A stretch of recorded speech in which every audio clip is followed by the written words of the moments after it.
تو امام علی کو تو ہمیشہ جنگوں کی جانب لے کر جایا گیا. امام علی تو ہمیشہ کوشش کرتے رہے کہ لوگ صلح کی جانب آئے. آج تک وہ دہشت گردی خارجیوں کی وہ چلی آ رہی ہے. مسلح جدوجہد کرتے ہیں اور مسلح جدوجہد کرتے ہوئے دوسروں کو کافر قرار دیتے ہیں. یہ جو طبقہ ہے ہمارے زمانے کے اندر موجود، بڑے بڑے عبادت گزار، مذہبی دائی، ماشاءاللہ، ہاں شریعت نافذ کرنا چاہتے ہیں. یہ اب آپ افغانستان میں دیکھ لیں کیا ہو رہا ہے. یہ دین کی کون سی تشریح ہے کہ جو افغانستان کے اندر خواتین کو اسکولوں سے روکا جاتا ہے. بسم اللہ والصلاۃ والسلام علی رسول اللہ وآلہ وآلہ. السلام علیکم ورحمۃ اللہ وبرکاتہ. امید کرتا ہوں آپ لوگ خیریت سے ہوں گے. اللہ کریم آپ کو اپنے حفظ و امان میں رکھے.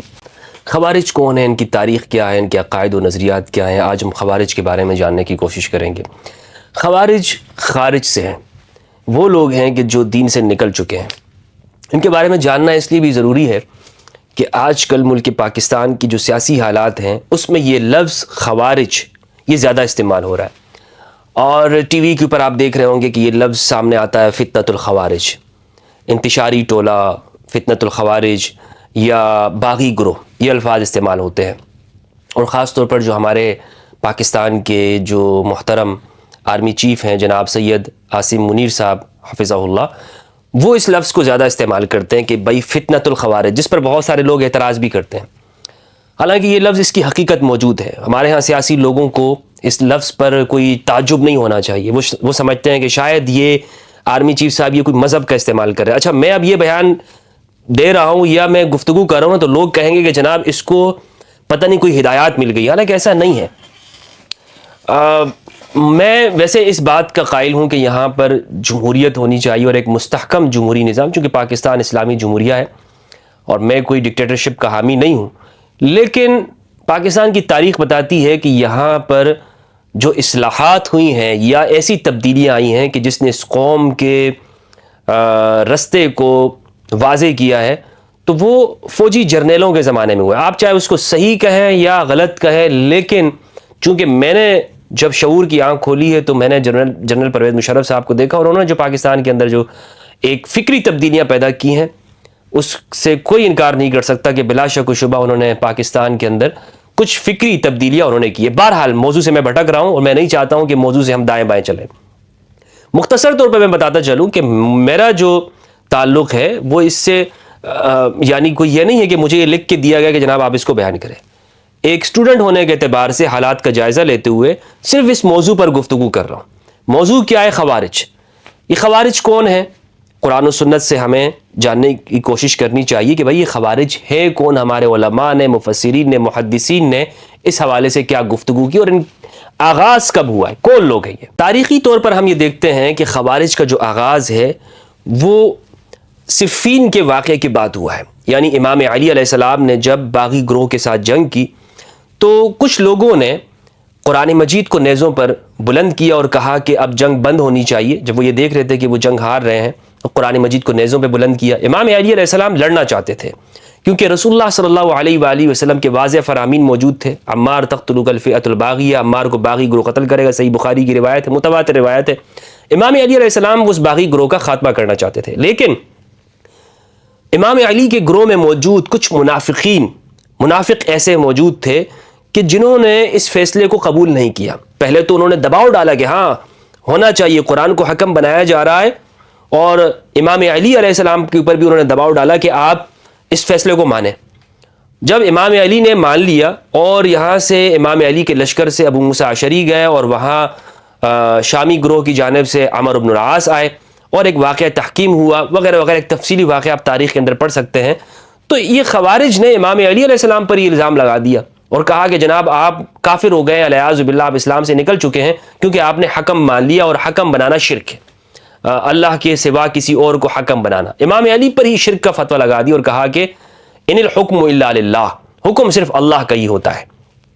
امام علی نے فرمایا کلمۃ حق ارید بها الباطل. ان کی یہ بات تو صحیح ہے کہ حکم صرف اللہ کا ہے، لیکن اس سے جو یہ مراد دے رہے ہیں نا میرے قتل کا، یہ غلط ہے، یہ صحیح نہیں ہے.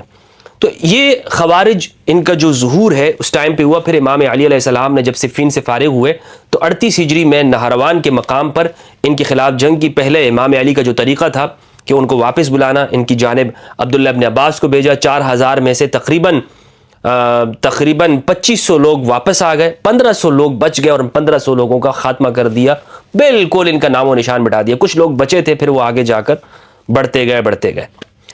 تو یہ خوارج کی ایک سیاسی تاریخ ہے کہ ان کے اندر ہمیں یہ معلوم ہوتا ہے کہ یہ کفر کا فتویٰ لگاتے ہیں، حتیٰ کہ انہوں نے امام علی علیہ السلام کے اوپر فتویٰ لگایا، اور پھر انہی میں سے ایک بڑا عبادت گزار قاری عابد، جناب اس کا گھر مصر کے اندر مسجد کے ساتھ تھا بالکل، وہ عبد الرحمن ابن ملجم، اس نے کیا کیا، امام علی علیہ السلام کو شہید کر دیا۔ یعنی امام علی علیہ السلام کہ جو اہل تشیع کے اندر پہلے امام ہیں، اور اسی طرح ہمارے اہل سنت میں چوتھے خلیفہ ہیں، خلیفہ راشد ہیں، ان کو شہید کرنے والے کون ہیں؟ یہی خوارج ہیں۔ انہوں نے ان خوارج کے اندر آپ یہ دیکھیں گے نا تو ایک انتہا پسندی آپ کو نظر آئے گی، یہ دین کے بالکل ظاہر جو الفاظ ہیں اس کو لے کر چلتے ہیں، ہر ایک پر کافر کا فتویٰ لگانا، دین سے نکل گیا ہے، یہ مرتد ہو گیا ہے، یہ دین سے باغی ہو گیا ہے، وغیرہ وغیرہ، یہ بدعتی گستاخ کے فتوے لگا کر یہ لوگوں کو اسلام سے نکالتے ہیں۔ گناہ کبیرہ کے مرتکب کو یہ کافر کہتے ہیں کہ اگر آپ سے گناہ ہو گیا تو آپ کافر ہو گئے، لہذا آپ کا قتل کرنا اب واجب ہو گیا ہے۔ یہ ان کی بنیادی نفسیات ہے، انتہا پسندانہ نظریات جو اسلام کے اندر سب سے پہلے جو آئے نا وہ یہیں سے آئے ہیں، خوارج سے۔ یہ خوارج آپ یہ دیکھیں کہ انہوں نے ان کی ظلم و بربریت میں آپ کو بتاتا چلوں کہ انہوں نے اللہ کے ایک صالح بندے، نیک بندے، عبداللہ ابن خباب ابن الارت، ان کو شہید کیا۔ کس مظلومی اور کیا ان کی شہادت کا واقعہ آپ پڑھیں گے آپ کے رونگٹے کھڑے ہو جائیں گے۔ وہ رستے سے جا رہے تھے، ان کو پکڑ لیا ان کی بیگم کے ساتھ، اور ان سے کہا کہ پوچھا کہ بھائی تمہارا اس واقعہ تحکیم کے بارے میں کیا خیال ہے؟ انہوں نے کہا کہ امام علی نے کیا ہے، درست کیا ہے۔ اچھا، ان کے جو والد ہیں نا خباب ابن الارت، وہ السابقون الاولون صحابی ہیں، یہ جلیل القدر صحابی رسول کے بیٹے ہیں، یہ عبداللہ ابن خباب ابن الارت۔ تو کہا کہ اچھا تم یہ بات کہتے ہو؟ تو ان کی بیگم وہ حاملہ تھی، ان کے پیٹ میں بچہ تھا۔ پہلے تو یہ کیا کہ ان کی آنکھوں کے سامنے ان کی بیگم کا پیٹ چاک کیا گیا، اور اس میں سے وہ بچہ نکالا گیا، اس کو بھی گردن اس کی کاٹی گئی، اور بڑا ظلم کیا انہوں نے۔ اور پھر اس کے بعد پھر ان کے جو شوہر تھے یعنی عبداللہ، ان کو شہید کر دیا گیا۔ یہ خبر جب امام علی کو ملتی ہے نا تو امام علی کہتے ہیں اب ان کے خلاف رکنا نہیں ہے، اب ان سے جنگ کرنا ہے۔ تو امام علی کو تو ہمیشہ جنگوں کی جانب لے کر جایا گیا۔ امام علی تو ہمیشہ کوشش کرتے رہے کہ لوگ صلح کی جانب آئے، لوگ آ جائیں اطاعت امیر کی جانب، لیکن کوئی بھی امام علی علیہ السلام کی اس بات کی طرف نہیں آتا تھا، تو پھر امام علی علیہ السلام ان سے جنگ کیا کرتے تھے۔ تو یہ خوارج کی میں نے آپ کو دہشت گردی بتائی، آج تک وہ دہشت گردی خارجیوں کی وہ چلی آ رہی ہے، آج تک ہمارے اس زمانے تک، جو آپ یہ دیکھیں کہ مسلح جدوجہد کرتے ہیں اور مسلح جدوجہد کرتے ہوئے دوسروں کو کافر قرار دیتے ہیں۔ دیکھیں، جدوجہد کرنا، احتجاج کرنا، یہ کبھی نہیں ہے، یہ برا نہیں ہے۔ آپ حکمران کے خلاف آپ آواز بلند کر سکتے ہیں، شریعت آپ کو یہ نہیں کہتی نہیں آپ حکمران جو ہے نا یہ خدا کا منصوص بھیجا ہوا ہے، نہیں نہیں نہیں، یہ جو یعنی اس زمانے کا یہ آپ کو شریعت نہیں کہتی، بلکہ آپ اس کے خلاف گفتگو کر سکتے ہیں، ان سے اختلاف کر سکتے ہیں، تنقید کر سکتے ہیں۔ ابو ذر غفاری تنقید کیا کرتے تھے، عبادہ بن صامت رضی اللہ عنہ تنقید کرتے تھے، ابو سعید خدری رضی اللہ عنہ، جلیل القدر صحابہ کرام، امام علی علیہ السلام کرتے تھے تنقید، اختلاف کیا کرتے تھے۔ اختلاف کرنا منع نہیں ہے، لیکن مسلح جدوجہد کرنا اور دوسروں کو کافر قرار دے کر، حکمرانوں کو کافر کہہ کر، اور جو عوام کا طبقہ ہے کہ جناب یہ اسلام سے نکل چکی ہے لہٰذا ان کا قتل کرنا بھی ضروری ہے، اور جو حکمران ہے یہ بھی کافر، سب کافر ہیں ان کی نظر میں، یہ خارجی طبقہ ہے۔ یہ خوارج اس زمانے سے لے کر آج تک چلے آ رہے ہیں، اور حدیث کے اندر، بخاری مسلم کے اندر خوارج کے بارے میں ابواب ان ائمہ نے لکھے ہیں، جس سے معلوم ہوتا ہے ان کی نشانیاں بیان کی گئی ہیں کہ یہ جناب ان کے حلیے تک بیان کیے گئے ہیں، رسول اللہ صلی اللہ علیہ وآلہ وسلم نے ان کے حلیے تک بیان کیے۔ رسول اللہ کے زمانے میں خارجی فکر ایسے اشخاص موجود تھے کہ جن کی فکر خوارج کی تھی۔ غزوہ حنین کے بعد رسول اللہ صلی اللہ علیہ وآلہ وسلم نے مال غنیمت تقسیم کیا، صحیح بخاری کی روایت ہے، اور بخاری کی روایت کا نمبر 5811، کتاب الادب، باب ما جاء فی قول الرجل ویلک۔ مختصر طور پر بتاتا چلوں آپ کو، رسول اللہ صلی اللہ علیہ وآلہ وسلم مال غنیمت تقسیم کر رہے تھے، ایک آدمی تھا بنی تمیم سے، جس کا نام ذوالخویسرہ تھا، اس ذوالخویسرہ نے رسول اللہ صلی اللہ علیہ وآلہ وسلم سے کہا اعدل یا رسول اللہ، عدل کیجئے، آپ انصاف کیجئے۔ آپ نے فرمایا بربادی ہو تیرے لیے، میں عدل نہیں کروں گا تو پھر کون عدل کرے گا؟ سراپا عدل رحمت للعالمین خاتم النبیین محمد صلی اللہ علیہ وآلہ وسلم اگر لوگوں کے ساتھ انصاف نہیں کریں گے پھر کون انصاف کرے گا؟ رسول اللہ صلی اللہ علیہ وآلہ وسلم نے فرمایا بربادی و تباہی ہو تیرے لیے، اگر میں عدل نہیں کروں گا تو پھر کون عدل کرے گا؟ تو آپ نے فرمایا پھر اس شخص کی جانب دیکھ کر، ایک حضرت عمر نے کہا یا رسول اللہ اجازت دیجئے میں اس شخص کی گردن اڑا دوں۔ آپ نے فرمایا کہ چھوڑ دو اسے، چھوڑ دو، ان لہو اصحابا، اس کے ساتھی ہوں گے، اصحاب ہوں گے اس کے، یحقر احدکم صلاتہ مع صلاتہ، نمازیں ایسی پڑھیں گے کہ تم جب ان کی نمازوں کو دیکھو گے تو کہو گے بھائی ہماری تو کوئی نمازیں ہی نہیں ہیں، وصیامہ مع صیامہم، ان کے روزے ماشاء اللہ یمرقون من الدین کمروق السهم من الرمیہ، دین سے ایسے نکلے ہوں گے جیسے تیر کمان سے نکل چکا ہوتا ہے، شکار کو آگے گزرتے ہوا وہاں سے نکل جاتا ہے، یعنی جیسے ہم یہ کہیں کہ گولی جو ہے نا وہ آر پار ہو جاتی ہے۔ تو رسول اللہ نے فرمایا کہ اب آپ دیکھیں کہ یہ جو طبقہ ہے ہمارے زمانے کے اندر موجود، بڑے بڑے عبادت گزار، مذہبی دائی ماشاءاللہ، ہاں شریعت نافذ کرنا چاہتے ہیں یہ، اور شریعت کون سی؟ اپنی من مانی تشریح، اسلام کی تشریح کر کے، خواتین کو اسکول نہیں جانے دینا، اور جناب بازار بند ہونے چاہیے، اور جو ترقی کے یا جو آگے کے رستے ہیں جانے کے وہ سب بند کر دو، لوگوں کو گھروں کے اندر قید کر دو، خواتین کی پر تعلیم نہیں ہونی چاہیے۔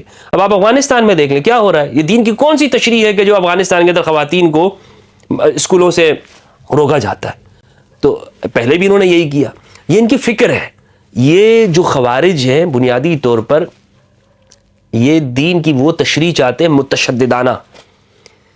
ہمارے جو نظریات ہیں، اور اکثر یہ جو وہ علاقے جو تمدن اور حضارت سے دور ہوتے ہیں، یعنی جو شہر سے دور ہوتے ہیں، وہاں یہ خارجی فکر جلتی تیزی کے ساتھ پھوٹتا ہے۔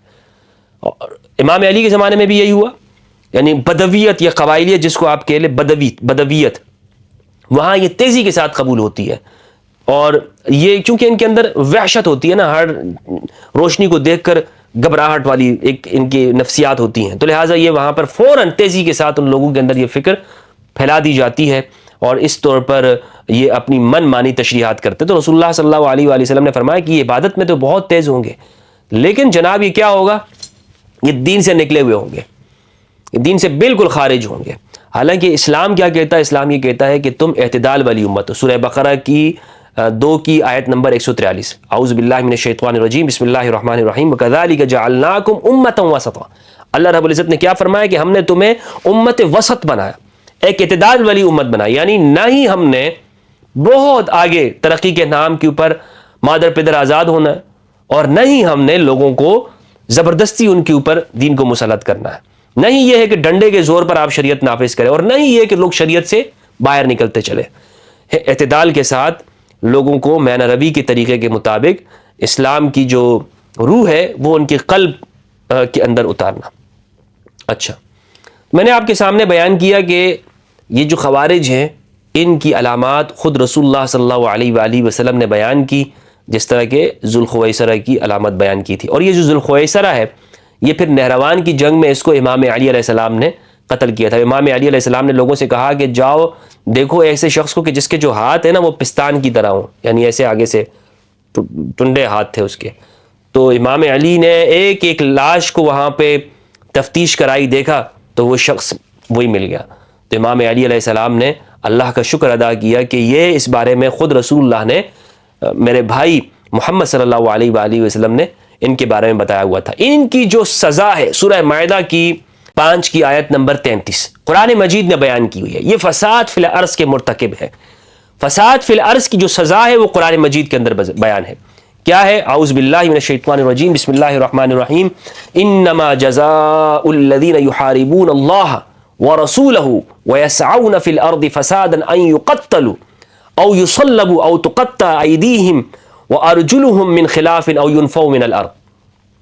یہ اللہ اور اس کے رسول کے ساتھ جنگ کرنے والے لوگ ہیں۔ یعنی دیکھیں اللہ کے ساتھ تو یہ ڈائریکٹ جنگ نہیں کر رہے نا، اللہ کے ساتھ جنگ کرنا کیا مراد ہے؟ مراد یہ ہے کہ عوام کے خلاف یہ لوگ نہتے مظلوم عوام کو یہ قتل کرتے ہیں، یہ اللہ کے خلاف ہی جنگ ہے۔ عوام کو قتل کرنا، انسانی معاشروں کے اندر فتنہ فساد پھیلانا، یہ خدا سے جنگ ہے۔ تو یہ خوارج یہ فساد فی الارض کر کے، زمین میں فتنہ کر کے، لوگوں کو کافر قرار دے کر، جو حکومت کے خلاف مسلح جدوجہد کرتے ہیں، قرآن کی جو یہ آیت ہے سورہ مائدہ 5 کی آیت نمبر 33، اس آیت سے معلوم ہوتا ہے کہ ان کو یہ سزا دینی چاہیے۔ کیا سزا ہے؟ یہ لوگ جو وَيَسْعَوْنَ فِي الْأَرْضِ فَسَادًا، جو زمین میں فساد مچاتے ہیں، أَن يُقَتَّلُوا، خوب ٹکڑے ٹکڑے ان کو کیا جائے، خوب قتل کیا جائے ان کو۔ کچھ لوگوں کو جو ہے یہاں پہ یہ آیت برداشت نہیں ہو رہی، اچھا یہ آیت کیوں پڑھی جا رہی ہے، کیوں اس کا بیان ہو رہا ہے؟ بھائی قرآن مجید ہے، کیا قرآن مجید پڑھنا چھوڑ دیں؟ او یصلبوا، یا ان کو لٹکا دیا جائے، او تقطع ایدیہم وارجلہم من خلاف، یا مخالف سمت سے ان کے ہاتھ پیر کاٹ دیا جائے، او ینفوا من الارض، یا ان کو زمین سے نکال دیا جائے، زمین بدر کر دیا جائے، پاکستان سے بھگا دیا جائے ان کو۔ ذالک لہم خزی فی الدنیا، اس لیے کہ دنیا میں ان کی رسوائی ہے۔ ہاں مگر جو لوگ اس سے پہلے کہ آپ ان پر قادر ہوں وہ توبہ کر لیں، تو بس تم جان لو کہ اللہ رب العزت غفور الرحیم ہے۔ اس آیت کی تفسیر میں ابن عباس رضی اللہ تعالیٰ عنہ سے مروی وہ کہتے ہیں، من شہر الصلاح فی فئۃ الاسلام، جس نے اسلام کے ماننے والوں کے خلاف تلوار اٹھا دی، وَأَخَافَ السَّبِيلَ ثُمَّ ظَفَرَ بِهِ، اور رستوں کے اوپر وہ کھڑے ہوئے اور لوگوں کو ڈرایا، وَقَدِرَ عَلَيْهِ فَإِمَامُ الْمُسْلِمِينَ فِيهِ بِالْخِيَارِ إِنْ شَاءَ قَتَلَهُ وَإِنْ شَاءَ صَلَبَهُ وَإِنْ شَاءَ قَطَعَ يَدَهُ وَيَجْلَهُ، تو امام مسلمین کو اختیار ہے اس وقت کے حکمران کو کہ وہ چاہے تو ان کو قتل کرے، چاہے تو ان کو سولی پہ لٹکائے، چاہے تو ان کے ہاتھ پیر کو مخالف سمت میں کاٹ دے۔ طبری جامع البیان فی تفسیر القرآن، ابن عباس رضی اللہ تعالیٰ عنہ کا یہ قول ہے۔ اسی طرح صحیح مسلم کی، ابو داود کی، ترمذی، ابن ماجہ، متواتر روایات ہیں خوارج کے بارے میں، نشانی بتائی گئی ہے کہ یہ لوگ کون ہیں، گھنی داڑیاں ہوں گی ان کے چہروں کے خد و خال بتائے ہیں رسول اللہ صلی اللہ علیہ وآلہ وسلم نے، دھنسی ہوئی آنکھیں ہوں گی، بڑے بڑے بال ہوں گے، ان کے جھنڈوں کی علامات بتائی گئی ہیں۔ اب یہ آپ دیکھ لیں ساری یہ جو خروج کرنے والے ہیں جو خارجی، ان کی علامتیں کیا ہے؟ تو یہ وہ خوارج ہیں۔ خارجیت اصل میں ایک فتنہ ہے، ایک فکر ہے، ایک سوچ، ایک نظریہ ہے جو میں نے آپ کو بتایا کہ حکمران اور لوگوں کے خلاف ان کو قتل کرنا، فتویٰ، کفر کا فتویٰ لگا کر مسلح جدوجہد کرنا، یہ لوگ کیا ہیں؟ خوارج کہلائے جاتے ہیں، دین سے نکلے ہوئے ہوتے ہیں۔ لہٰذا آج جو ہماری جو ریاست پاکستان اگر ایسے لوگوں کے خلاف وہ حکمت عملی کرتی، اقدام کرتی، تو قرآن اور سنت کے مطابق ہے۔